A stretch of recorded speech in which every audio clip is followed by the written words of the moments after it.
Muy buenas noches, amados hermanos. Shabbat Shalom. Con ustedes, su hermano George Almonte, desde República Dominicana. En el día de hoy, sábado, daremos inicio a una serie de estudios. En esta serie de estudios, nosotros trataremos la segunda venida de nuestro Señor Jesucristo. Asimismo se titula la serie, la segunda venida de nuestro Señor Jesucristo. Y en esta primera parte de la serie trataremos sobre el rapto pretribulacionista, la posición dispensacionalista que habla del pretribulacionismo, presentando un rapto antes de la gran tribulación y una venida corporal después de la gran tribulación. El propósito de estos estudios no es atacar a un creyente, a una denominación, sino mostrar la palabra de Dios tal como Jesucristo le enseñó y sus santos apóstoles. Sin más preámbulos, vamos a orar para dar inicio a esta enseñanza. Señor Jesús, tú lo sabes todo. Esto es para tu gloria y para tu honra. Te pido que tomes dominio y control. Gracias. Gracias, Señor. En el nombre de Jesús. Amén. Y quiero iniciar leyendo un manual de doctrina bíblica de un concilio pentecostal. Por razones éticas, no voy a revelar a qué concilio pertenece, pero sí voy a decir que esta es la posición de la mayoría, por no decir todos, los concilios pentecostales. Todos en su gran mayoría son dispensacionalistas, pretribulacionistas y predican la teología del reemplazo. Aquí yo les voy a comprobar a través de las escrituras la posición bíblica y voy a leer en este momento la enseñanza que tienen ellos y la enseñanza que le imparten a los nuevos creyentes. Fíjense lo que dice aquí. La venida de Cristo ha sido y es la esperanza bendita y alentadora para el creyente en todas las edades. La segunda venida de Cristo se divide en dos aspectos: el rapto y la venida corporal en gloria. Escuche este párrafo. La segunda venida de Cristo se divide en dos aspectos: el rapto y la venida corporal en gloria. ¿Es cierto que la segunda venida se divide en dos aspectos? ¿Es cierto que la segunda venida se divide en el rapto y la venida corporal en gloria? Señores, la Biblia enseña que la segunda venida es un solo evento y yo se lo estaré comprobando a ustedes a través de las escrituras, sin utilización de comentarios teológicos, escatológicos, sino utilizando la Biblia para explicar la Biblia y mostrando cuál fue la enseñanza de Jesús y de los apóstoles. Según esta posición, entonces, tenemos la parte A y la parte B. En esta parte A tenemos lo que se conoce como el rapto. Y en esta parte B tenemos lo que se conoce como la venida corporal. Que solamente lo pongo así. Ahora bien, de acuerdo a nuestros hermanos, el rapto se registra en 1 Tesalonicenses capítulo 4, versículo 13 hasta el 18. Cuando se habla de la venida corporal, la encontramos en Apocalipsis capítulo 1, versículo 7. Escuche bien. Entonces, ellos dividen y presentan su posición diciendo que cuando se habla del arrebatamiento se está hablando del rapto, y cuando se presenta a Jesús que viene con las nubes en Apocalipsis capítulo 1 versículo 7 es su venida corporal en gloria, donde todo ojo le verá. Pero hay graves problemas con el dispensacionalismo y el pretribulacionismo, porque también tiene un tema con una teología del reemplazo, mostrando que Israel es una cosa y que la iglesia es otra. Más hacia adelante, en las otras partes, estaremos tratando sobre estos puntos En esta parte, para no abundar tanto, trataremos sobre la segunda venida, comprobando, tal como dije, que es un solo evento. Y quiero primero corregir el término rapto. La palabra rapto significa, etimológicamente, su significado es tomar a la fuerza una persona de un lugar en contra de su voluntad para pedir un rescate por esa persona, una recompensa. Es un secuestro. Ahora, la palabra raptar significa también tomar una persona en contra de su voluntad con la intención de forzar o intentar contra su libertad sexual. Señores, ¿acaso Dios necesita raptarnos en contra de nuestra voluntad cuando nosotros esperamos la segunda venida con tanta emoción y con tanto deseo y la predicamos? No, la palabra correcta es arrebatamiento. Arrebatamiento. Y esta palabra, vamos a ponerla aquí, arrebatamiento, bueno, no la voy a escribir, es el Strong 726 de la concordancia Strong. ¿Y ustedes saben qué significa? Significa apoderarse con rapidez o con violencia. Escuche bien, significa apoderarse con rapidez o con violencia. Y claro está, Dios nos tomará con rapidez y con violencia antes de que se manifieste la ira de Dios sobre aquellos que no han recibido el Evangelio. Y antes de iniciar con el texto central, para luego desglosar a través de citas bíblicas y hacer la exégesis, quiero dar una pequeña reseña histórica sobre el origen de esta doctrina. En el año 1830, Edward Irving, predicador, pastor de una iglesia presbiteriana en Escocia, fue expulsado de su congregación por cultos desordenados, permitir que hombres no ordenados enseñaran. Luego de que es expulsado, inicia su propia congregación independiente. Antes de esto, una joven 2 meses antes, que estaba padeciendo, convaleciendo de una enfermedad, tuvo un sueño en el cual ella veía que la segunda venida se dividía en 2 fases, tal como dice aquí, en 2 aspectos. Entonces, un hombre llamado Robert Norton toma la revelación de la joven, escribe lo que soñó y dice que es la primera vez que alguien presenta la segunda venida en 2 aspectos. El nombre de la joven es, o era, Margaret MacDonald.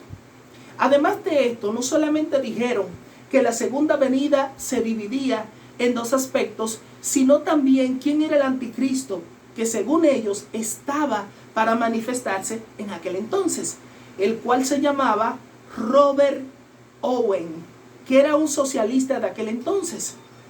Cuando Edward Irving sabe de esto, publica la enseñanza en su revista, pero también mandan a buscar a John Nelson Darby, el cual se conoce como el padre del dispensacionalismo moderno y del pretribulacionismo. Entonces sistematizan la doctrina. Sistematizar es ordenar. Y toman un versículo de aquí, un versículo de allí, y todo fuera de contexto. Y entonces, tomando en cuenta este asunto, en el año 1909 publican la enseñanza en la Biblia de Scofield, la primera Biblia de referencia de estudio, y en esta Biblia toman el pretribulacionismo, el dispensacionalismo y anuncian esta herejía.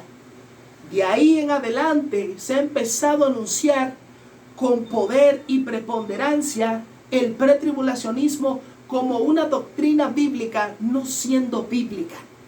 Pero vamos a entrar en materia, vamos a leer las escrituras y ellas mismas nos dirán cuál es la verdad. Fíjese lo que dice 1 Tesalonicenses capítulo 4 versículo 13 al 18.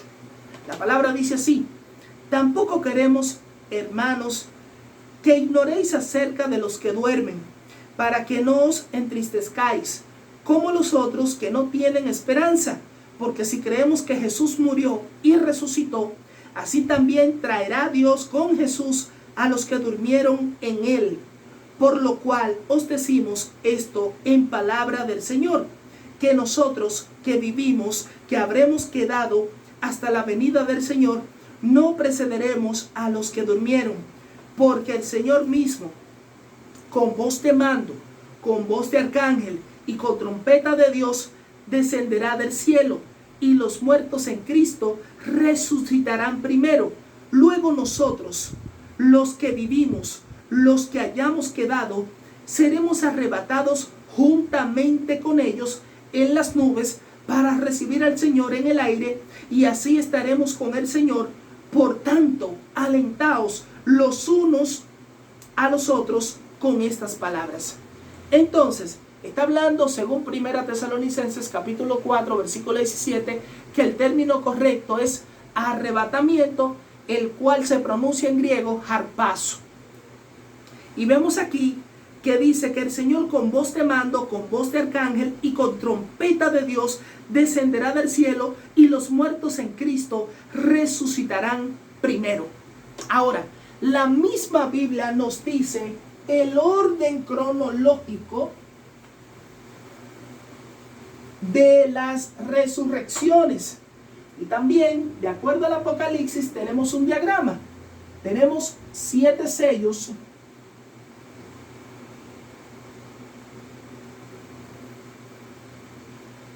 Tenemos 7 trompetas.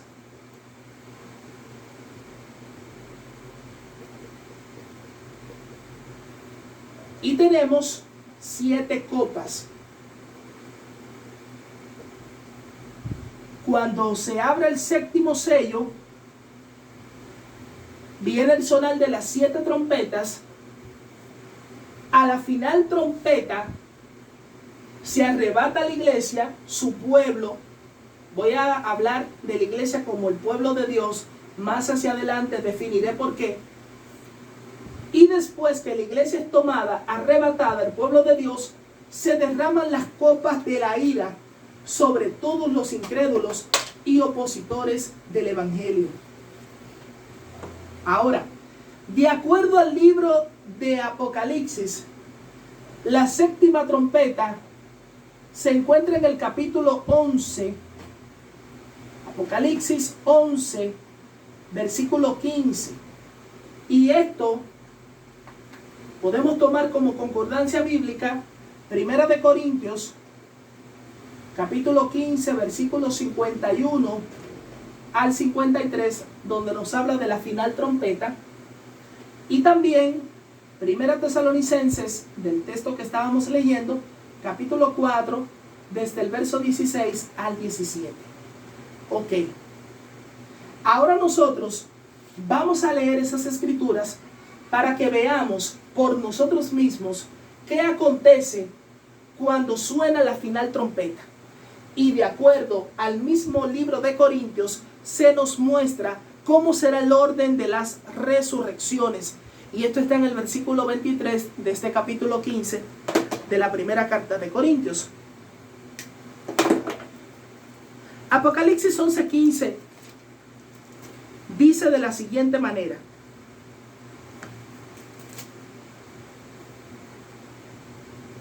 el 7º ángel tocó la trompeta, y hubo grandes voces en el cielo que decían: los reinos del mundo han venido a ser de nuestro Señor y de su Cristo, y Él reinará por los siglos de los siglos.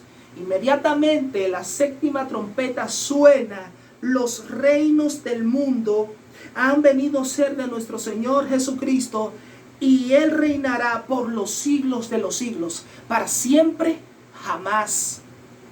Ahora bien, vamos a ver lo que dice 1 de Corintios, capítulo 15, versículos 51 en adelante, con relación a eso. Y dice: he aquí os digo un misterio, no todos dormiremos, pero todos seremos transformados en un momento, en un abrir y cerrar de ojos, a la final trompeta. Inmediatamente sea tocada la 7ª trompeta, se manifiesta nuestro Señor Jesucristo, y nos arrebata. No podemos confundir lo que es la gran tribulación, la megadilixis en griego, con lo que es la ira de Dios. Una cosa es la ira y otra cosa es la gran tribulación. Ahora bien, en este pasaje de 1 de Corintios capítulo 15, en el versículo 20 al 23, hay unas palabras importantes que quiero leer. Dice de la siguiente manera: mas ahora Cristo ha resucitado de los muertos, primicias de los que durmieron es hecho. Jesucristo es la primicia. Sigue diciendo: porque por cuanto la muerte entró por un hombre, también por un hombre la resurrección de los muertos. Porque así como en Adán todos mueren, también en Cristo todos serán vivificados. Pero cada uno en su debido orden. Cristo, coma, las primicias, punto y coma, luego los que son de Cristo en su venida. El punto y la coma se utiliza en la oración para dar la explicación de un texto. Cuando yo utilizo punto y coma, yo estoy explicando un texto. Ahora bien, aquí encontramos que dice Cristo, porque Cristo, de acuerdo a las Escrituras, resucitó al tercer día. Y esto no lo dice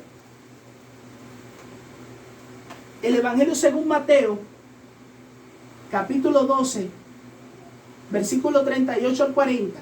Cuando Jesús le demanda señal, él dice: señal no le será dada, sino la señal del profeta Jonás. ¿Cuál? Que estaría 3 días y 3 noches en el corazón de la tierra, 72 horas. Ahora bien, esto corrobora a Jonás, capítulo 1, versículo 17, donde dice que Dios había preparado el vientre de un gran pez para que se tragase a Jonás, el cual estuvo en el vientre del gran pez 3 días y 3 noches. Jesús es la primicia de la resurrección, resucita el tercer día y después, como dice el 1 de Corintios 15, 23, están las primicias. Y luego los que son de Cristo en su venida. Este es el orden de la resurrección.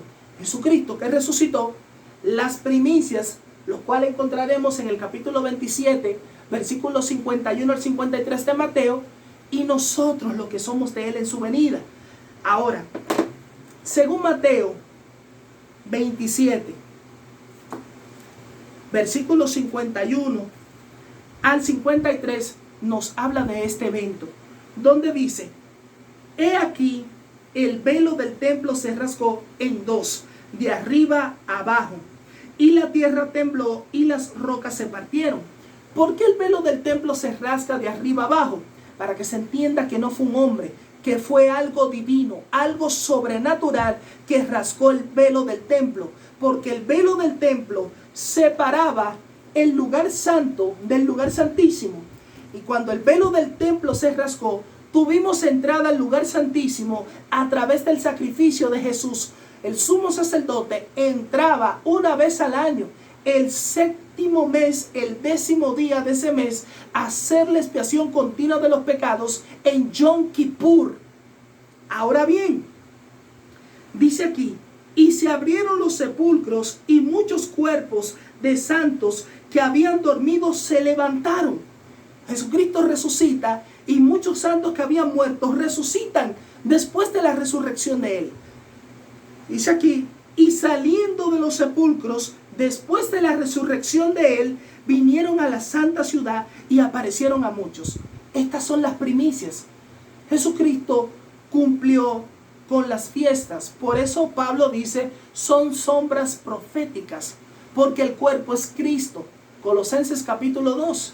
Entonces Jesús era el Cordero de la Pascua. Jesús entonces lleva las primicias. Y así sucesivamente. Más hacia adelante también traeremos un estudio sobre las fiestas del Señor. Bendito sea su nombre. Seguimos leyendo la palabra.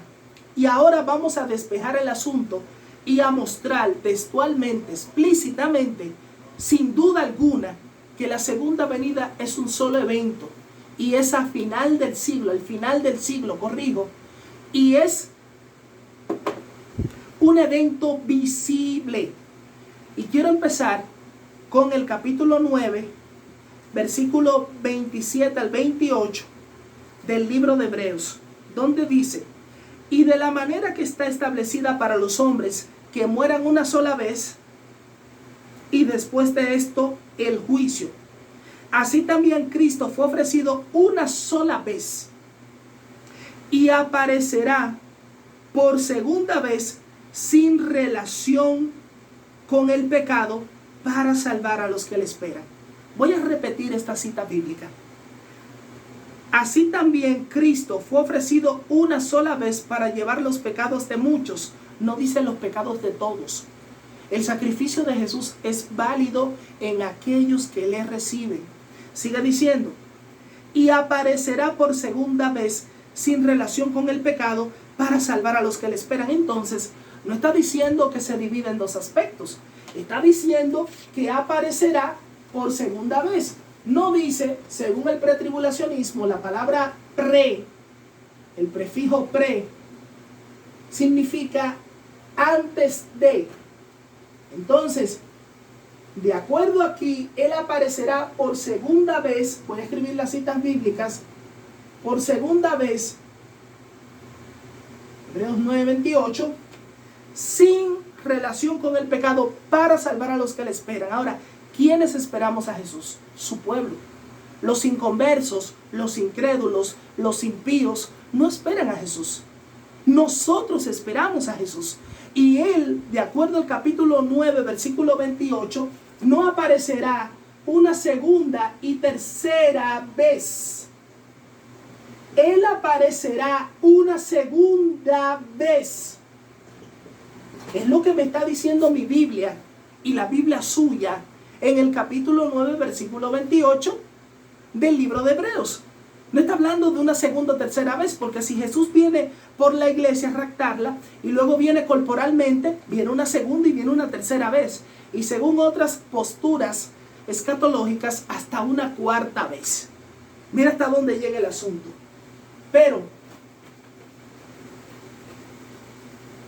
tomando en cuenta esto, vamos a ver en palabras textuales de Jesús cuándo será la resurrección de los santos y cómo será su venida.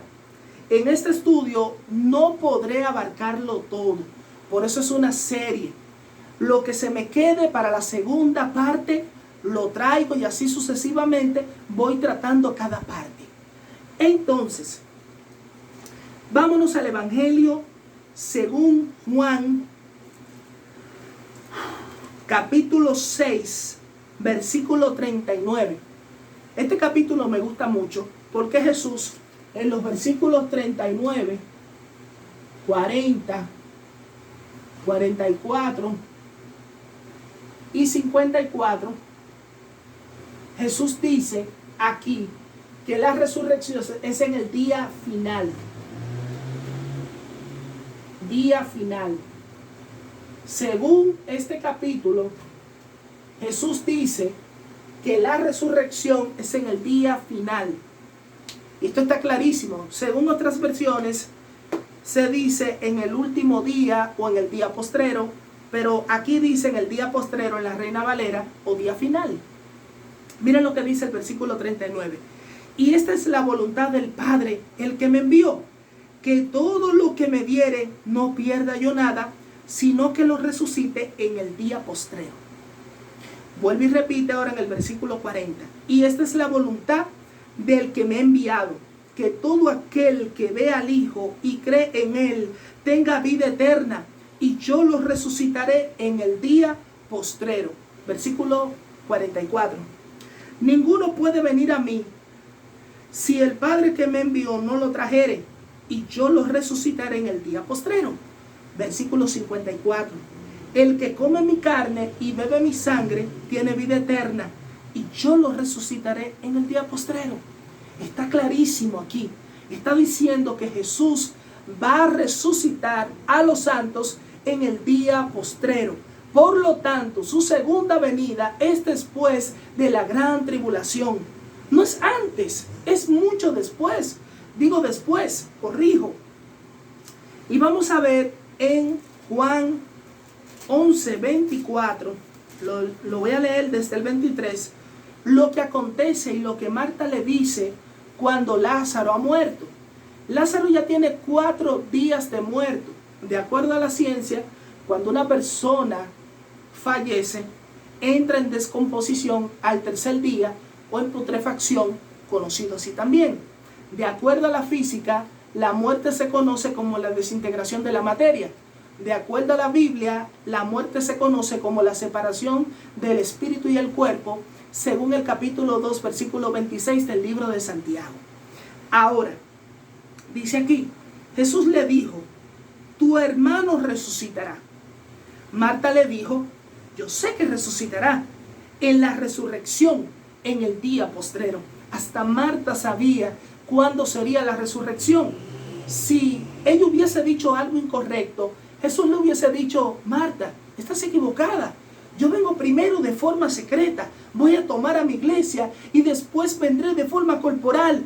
No, está diciendo que esta resurrección se va a efectuar en el día postrero. Está clarísimo. La Biblia misma está hablando y está especificando cómo son las cosas. Ahora, según Jesús, Él dijo de la manera que vendría, y esto es lo que me gusta. Cuando Jesús está siendo injuriado, calumniado, está siendo interrogado, en Mateo 26, versículos 62 al 64, encontramos palabras de Jesús, específicamente en el versículo 64, y encontramos palabras del sumo sacerdote Caifás en los versículos 62 y 63, y vamos a ver qué dice la Biblia. Y dice aquí, y levantándose el sumo sacerdote, le dijo, ¿no respondes nada? ¿Qué testifican estos contra ti? Mas Jesús callaba. Entonces el sumo sacerdote les dijo, te conjuro por el Dios viviente, que nos digas si tú eres el Cristo, el Hijo de Dios, en hebreo, el Mashiach, el Ben Elohim. Jesús le dijo, versículo 64, subraya el verso 64, Jesús le dijo, tú lo has dicho, y además os digo que desde ahora veréis al Hijo del Hombre sentado a la diestra del poder de Dios y viniendo en las nubes del cielo. ¿Desde cuándo? Bueno, cuando yo muera y resucite, ustedes me verán cuando vuelva por segunda vez, como dice Hebreos 9:28, viniendo sentado a la diestra del poder de Dios y en las nubes. Ahora, cuando acontece la ascensión de Jesús, de acuerdo al capítulo 1, versículo 9 al 11, los ángeles también corroboran lo que dice en el versículo 64 del capítulo 26 de Mateo, que Jesús vendría a la diestra del poder de Dios y con las nubes del cielo. Pero lamentablemente, ahorita yo cité que nuestros hermanos pretribulacionistas toman el versículo 7 del capítulo 1 del libro de Apocalipsis y dicen que está hablando de la venida corporal, cuando Jesús está hablando de un solo evento. Pero vamos a dejar que la Biblia siga hablando y no mi posición, porque mi posición no tiene relevancia. Lo que tiene relevancia es la palabra de Dios, hermano. Y fíjese lo que dice aquí el verso 9. Y habiendo dicho estas cosas, viéndolo ellos, fue alzado y le recibió una nube que le ocultó de sus ojos. Y estando ellos con los ojos puestos en el cielo, en los Hashamayim, en el cielo, entre tanto que él se iba, he aquí se pusieron junto a ellos 2 varones con vestiduras blancas, 2 ángeles, 2 malachim. Y dice, los cuales también les dijeron, varones galileos, ¿por qué estáis mirando al cielo? Este mismo Jesús que ha sido tomado de vosotros al cielo, ¿cómo fue? Les recibió una nube que lo ocultó. Y ellos le dicen, este mismo Jesús que ha sido tomado de vosotros al cielo, así vendrá como la habéis visto ir al cielo. Entonces, la Biblia está diciendo que de la misma manera que Jesús ascendió, así mismo vendrá. Y esto aconteció 40 días después de la resurrección de Jesús. Según el capítulo 1, Jesús había quedado 40 días dándole mandamiento a sus discípulos que no se vayan de Jerusalén o de Jerusalén. ¿Para qué? para que recibiesen la Ruach HaKodesh, el Espíritu Santo, en la fiesta de Pentecostés, como registra el capítulo 2 del libro de los Hechos. Fueron investidos por el poder de Dios. Y esta fiesta de Pentecostés, en hebreo Shavuot, se celebra 50 días después de la fiesta de Pesach, de la Pascua. Ahora bien, Apocalipsis 1:7. Apocalipsis 1:7. Bendito sea el nombre del Señor Jesucristo, que nos permite compartir su palabra. He aquí que viene con las nubes, y todo ojo le verá, y los que le traspasaron, y todos los linajes de la tierra harán lamentaciones por él. Sí, amén. Dice, he aquí que viene con las nubes. Lo mismo que he estado citando en las otras escrituras. Y dice que todo ojo le verá. Es un evento visible, no es un evento invisible. Porque es lamentable cómo lamentablemente nosotros defendemos. Decir nosotros es porque yo en un momento defendí esa posición, predicaba esa posición y fui enseñado en esa posición. Pero como dicen los abogados, no se puede defender lo indefendible. Esa doctrina es insostenible, no tiene sustento alguno. Pero cuando abrimos nuestro corazón y recibimos de todo corazón la verdadera enseñanza, la luz del Evangelio nos resplandece. Y es lo que quiero, amado hermano, que la luz del Evangelio te resplandezca. Mi propósito no es atacar a nadie, vuelvo y repito. Y quiero también que si es necesario que tú vuelvas y repitas el video, repítelo. Hagas anotaciones, ora a Dios que te revele, pídele a Dios que te enseñe y que te muestre la verdad. Te pido, hermano, que lo hagas de corazón, porque hay un propósito para que conozcas esta verdad. Continuando con las escrituras, según nuestros hermanos pretribulacionistas,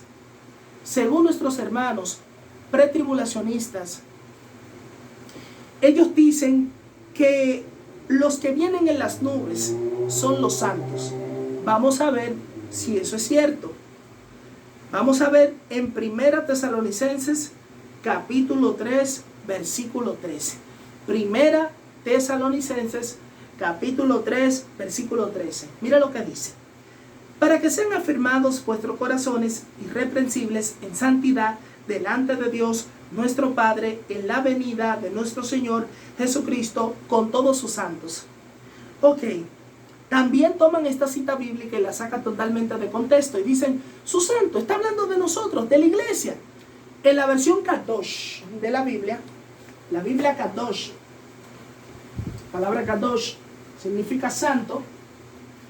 Lo voy a escribir aquí para que lo puedan buscar, Kadosh. La palabra que se utiliza ahí es Malahim. Y la palabra santos Malahim significa los santos ángeles. Malahim es el plural para ángeles. Entonces, vamos a continuar con las escrituras leyendo para ver quiénes son estos santos de acuerdo al capítulo 1 versículo 7 del libro de Apocalipsis y 1 Tesalonicenses capítulo 3 versículo 13. El Evangelio según Mateo y Marcos nos dirá cuáles son esos santos. Marcos capítulo 8 versículo 38. Mira lo que dice aquí: porque el que se avergonzare de mí y de mis palabras en esta generación adúltera y pecadora, el Hijo del Hombre se avergonzará también de él cuando venga en la gloria de su Padre con los santos ángeles. Ok, aquellos que no anunciaron y se avergonzaron de Jesús, cuando Él se manifieste, se avergonzará de ellos, pero Él no vendrá con los santos de la iglesia. Él vendrá con sus santos ángeles a buscar a los santos de Dios, a su pueblo, que es muy diferente. Mateo 25, versículo 31. Dice, cuando el Hijo del Hombre venga en su gloria y todos los santos ángeles con Él, entonces se sentará en su trono de gloria. Cuando Él venga en su gloria, sentado a la diestra del poder de Dios, como dice Mateo 26, 64, Él vendrá con sus santos ángeles. Mateo 16, 27 ahora. Porque me fascina que las escrituras corrigen cualquier falsa enseñanza. Es la Biblia que está hablando. Yo estoy leyendo escrituras y dando reseñas. 17, 27 de Mateo. Y dice, porque el Hijo del Hombre vendrá en la gloria de su Padre con sus santos ángeles. O con sus ángeles. Y entonces pagará a cada uno conforme a sus obras. Lo mismo que dice Apocalipsis 22, versículo 12. Que Él viene pronto y su galardón con Él, para recompensar a cada uno conforme a sus obras. La Biblia no se contradice en nada.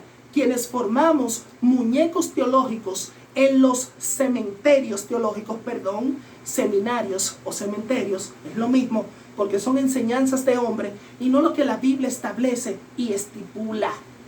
Ahora, hay una parábola para avanzar ya y estar finiquitando con el estudio.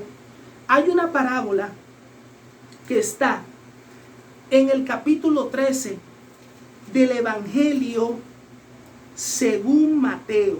El verso 24 al 30 está la narración de la parábola y en los versículos 36 al 43 está la explicación de la parábola. Dice, les refirió otra parábola diciendo, el reino de los cielos es semejante a un hombre que sembró buena semilla en su campo, pero mientras dormían los hombres, vino su enemigo y sembró cizaña entre el trigo y se fue. Y cuando salió la hierba y dio fruto, entonces apareció también la cizaña. Vinieron entonces los siervos del padre de familia y le dijeron, Señor, ¿no sembraste buena semilla en tu campo? ¿De dónde pues tienes cizaña? Él les dijo, un enemigo ha hecho esto. Y los siervos le dijeron, ¿quieres pues que vayamos y la arranquemos? Él les dijo, no sea que al arrancar la cizaña, arranquéis también con ella el trigo. Dejad crecer juntamente lo uno y lo otro hasta la siega. Y al tiempo de la siega, yo diré a los segadores, recoged primero la cizaña y atadla en manojos para quemarla, pero recoger el trigo en mi granero. Jesús aquí explica la parábola en el versículo 36 en adelante y dice, entonces, despedida la gente, entró Jesús en la casa y acercándose a él sus discípulos, sus talmidines, le dijeron, explícanos la parábola, la mashal, que significa significado, derivación o proverbio. Explícanos la parábola de la cizaña del campo. Respondiendo, él les dijo, el que siembra la buena semilla es el Hijo del Hombre. El campo es el mundo. La buena semilla son los hijos del reino. Las cizañas son los hijos del malo. El enemigo que la sembró es el diablo. La siega es el fin del siglo. Y los segadores son los ángeles. Amados hermanos, aquí está clarísimo. Dice de nuevo, la cizaña, ¿verdad? Y les dice que el Hijo del Hombre es el que siembra, ¿verdad? La buena semilla. Que la buena semilla somos nosotros. Que el campo es el mundo. Primera de Juan, capítulo 2, versículo 15.